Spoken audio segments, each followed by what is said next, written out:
puis Virginie et moi, on va pouvoir un petit peu plus expliciter sur le sujet. Mais j'ai envie de vous demander tout d'abord, êtes-vous satisfait de nos capsules?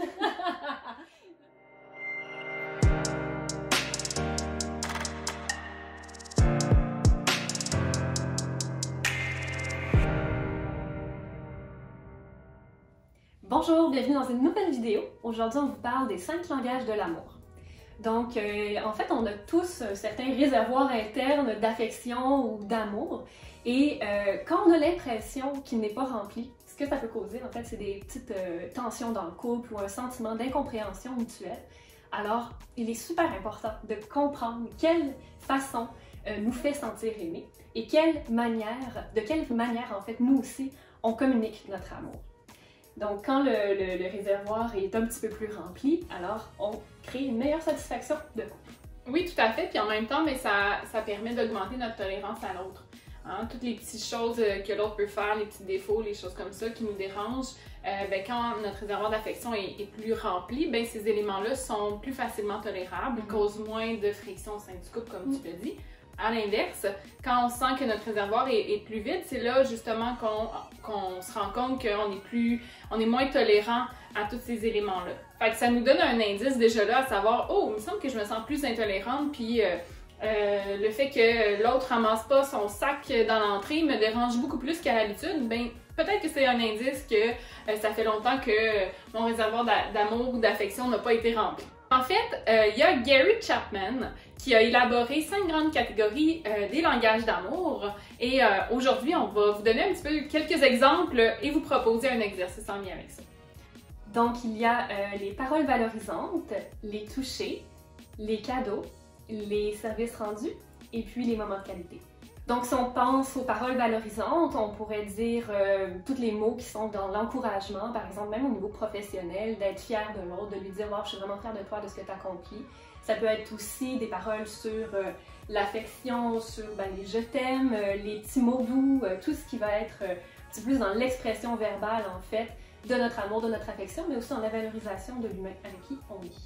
Peut-être même dans le désir. Oui, des paroles qui vont manifester du désir, des paroles qui pourraient être montrer qu'on sexuellement l'autre nous attire aussi. Dans les touchés, donc les touchés peuvent être toute forme de toucher, autant d'affection, des caresses, des câlins, des baisers, ou encore une fois des touchés plus sexuels, tout ce qui est préliminaire, toucher plus érotique, pénétration, relations sexuelles, donc tout ce qui englobe la démonstration vraiment physique à l'autre. On pourrait penser aussi aux cadeaux. En fait, ça va être souvent d'avoir des petites pensées pour l'autre, savoir que ce qu'elle préfère, c'est du gâteau au chocolat, donc je lui en ai acheté un, je lui ai laissé dans le réfrigérateur pour elle. Ça pourrait être tout ce qui est des démonstrations, des fois, on est allé au magasin, elle avait vu tel objet, j'ai pensé à elle, la prochaine fois, je vais aller lui acheter. Donc, c'est de démontrer, en fait, par plus des objets ou des pensées, des cadeaux.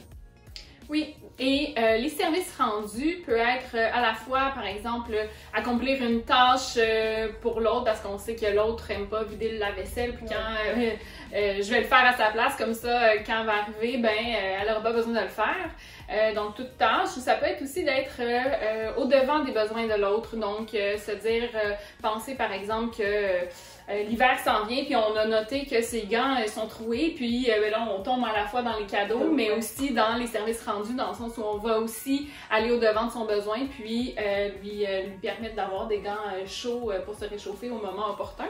Ouais. Donc, ça vient, comme on voit dans ça, c'est pas toujours très cadré, là, ces catégories-là, ils peuvent des fois se chevaucher. Et il en reste une. C'est quoi? Les moments de qualité. Donc oui, les moments de qualité, en fait, pour certaines personnes, c'est super important d'avoir des moments privilégiés avec son partenaire, que ce soit des fois, regardez, elle a eu une promotion au travail, je vais aller la chercher, on va aller au restaurant. Donc on va se permettre un moment de qualité ensemble aujourd'hui. Ça peut être tout simplement des fois d'avoir cette pensée-là, de se réserver des moments en amoureux, des petites bulles couple, même à la maison, en fait, de se dire, on a eu une grosse journée au travail, on va se donner un petit moment de qualité, on va avoir des conversations peut-être un peu plus intéressantes ou profondes ce soir. On peut même chevaucher avec les touchés. Mais c'est beaucoup dans le temps que je réserve pour ma partenaire. Oui, puis je dirais même, la qualité de ce temps-là. Bien sûr. Hein, parce que si, pour moi, c'est important que quand je parle, l'autre me regarde dans les yeux, parce que pour moi, c'est une démonstration qu'il ou elle est vraiment présent avec moi. Mais ça, ça fait partie des moments de qualité, cet aspect-là que l'autre me regarde. Le fait qu'on se dit, ben il n'y a pas de téléphone dans la chambre à coucher parce que ça nous permet d'avoir ce temps-là juste pour nous sans être dérangés, démontrer de l'empathie à l'autre. Donc tout ce qui est à la fois en termes de temps, mais aussi de qualité. Donc ces 5 grandes catégories-là sont importantes parce que, comme l'a dit plus tôt Valérie, ça nous permet de déterminer qu'est-ce qui a vraiment plus d'impact pour moi et pour l'autre personne. Puis dans ce temps-là, de vraiment pouvoir déceler nos principaux langages, ben, va permettre par la suite de mieux comprendre l'autre. Parce que ce qui se passe, c'est si moi, mes 2 principaux langages, c'est par exemple le toucher et les moments de qualité, et que Valérie, c'est les cadeaux et les paroles valorisantes, et que moi, je lui démontre mon affection par le toucher et des moments de qualité, puis qu'elle le fait avec les cadeaux et les paroles valorisantes, ben là, on se comprendra pas, on parle pas la même langue. Hein, non, mais c'est ça, c'est un langage en soi, justement, l'amour, puis même ça m'est déjà arrivé, moi, en clinique, d'avoir des patients qui avaient l'impression qu'ils ne s'aimaient pas tant que ça, et puis finalement, c'est exactement ça, ils se montraient, mais de la façon qu'eux préféraient, et parce non que c'est souvent celle de ça. l'autre, exactement. Donc c'est important peut-être justement, si on peut vous suggérer de porter attention justement à qu'est-ce qui fait vraiment du sens pour vous quant à la réception de l'amour parmi les 5 langages qu'on a déterminés aujourd'hui. Et peut-être de prendre le temps même de vous en parler mais l'expliciter. Comme tu peux oui, dire, en fait, en déterminant nos 2 principaux, parce que c'est sûr que les 5 qu'on vient de dire sont agréables. Hein, c'est le fun de recevoir un petit cadeau une fois de temps en temps, mais si c'est pas cet élément-là qui a vraiment de l'impact, ça va peut-être durer 5, 10, 15 minutes où je vais être contente d'avoir reçu un bouquet de fleurs, mais ça aura pas nécessairement, je me sentirai pas nécessairement plus importante ou plus aimée pour autant, versus si l'autre vient me faire un câlin puis que ça fait partie de mes principaux langages, ça risque d'avoir plus d'impact pour moi. Donc, de prendre le temps de déterminer c'est quoi mes 2 principaux langages, et pour chacun de ces langages-là, de déterminer 10 éléments, 10 façons que l'autre peut me le montrer. Et là, bon, on se dit 10, c'est beaucoup. Oui, c'est beaucoup parce qu'on veut creuser un petit peu les méninges. Les premiers, là, je dirais, là, 2, 3, 4, 5 premiers sont généralement faciles à trouver parce que l'autre le fait déjà. Ou encore parce que on est déjà au courant que c'est des éléments qui nous plaisent. Donc, aller plus loin que ça nécessite de réfléchir et justement de donner un peu de jus à l'autre. Parce que la prochaine étape, une fois qu'on a déterminé ça, chacun de notre côté, nos 10 éléments chacun, qu'est-ce qu'on fait? On s'engage à pouvoir les donner à l'autre, en fait, et à se mettre, justement, on parlait d'empathie, avec empathie à la place de l'autre, et dire, bon, ben, je vais tenter de communiquer mon amour. Mettons qu'on s'est dit que tu aimais les toucher, bon, ben, je vais te communiquer mon amour de cette façon-là. Et puis, moi, tu m'avais dit les cadeaux, donc tu vas me donner des cadeaux. Donc, on va essayer de s'engager dans la même direction pour mieux se comprendre, pour se sentir plus connectés comme couple aussi, et en fait, pour se parler la bonne langue. Tout à fait. Qu'est-ce qui se passe si le langage de Valérie, c'est pas celui que moi je suis habituée, donc j'y pense pas bien parce que c'est pas de même que j'ai été élevée. Ou j'ai pas été habituée à ça, fait que ça me traverse moins l'esprit de faire des cadeaux. On fait quoi avec ça? Ben, on essaie de s'ajuster, on Exactement. essaie de flexibiliser en fait notre façon de faire, parce que l'important, bien qu'on a tous été différents là, dans notre éducation, comme tu le mentionnes, c'est la bulle couple, c'est notre système couple d'aujourd'hui.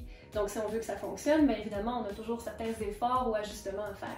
Oui, donc comme le dit Valérie, c'est un effort au début. Donc l'idée de ça, c'est de cet exercice-là, d'essayer, une fois qu'on a partagé nos listes, qu'on a clarifié aussi ce que l'autre veut dire par les items qui sont énoncés, c'est d'essayer de le maintenir pour au moins 3 mois. 3 mois pour que ça devienne plus naturel. Au début, je vais devoir faire un effort pour me dire oui, c'est vrai, je vais envoyer un texto dans la journée à Valérie parce que c'est une petite pensée, ça va lui faire plaisir.